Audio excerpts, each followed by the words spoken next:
ce qu'il fait chaud sur cette planète. Comment ça se fait? Je vais t'expliquer. L'activité humaine pose de nombreux problèmes climatiques. Mais aujourd'hui, nous allons nous concentrer sur deux d'entre eux.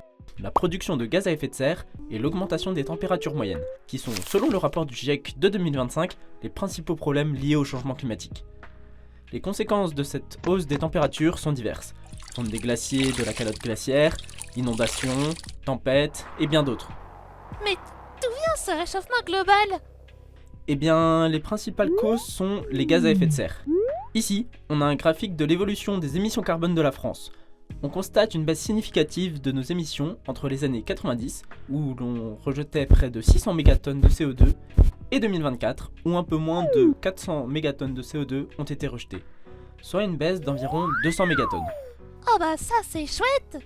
Mais malgré cela, les émissions globales de CO2 ne cessent d'augmenter, notamment à cause de la fast fashion ou encore de l'IA. Pour résumer, s'il fait aussi chaud sur Terre, c'est à cause de l'augmentation des températures moyennes, ce qui est directement lié à la surproduction de gaz à effet de serre. Et cette surproduction est le résultat de l'activité humaine. Ces conséquences se font déjà ressentir. Le nombre de catastrophes naturelles a bien augmenté ces dernières années, tandis que de nombreuses espèces animales voient leur survie menacée. Face à ces enjeux, agir dès maintenant pour réduire notre impact et protéger les écosystèmes apparaît comme une nécessité incontournable.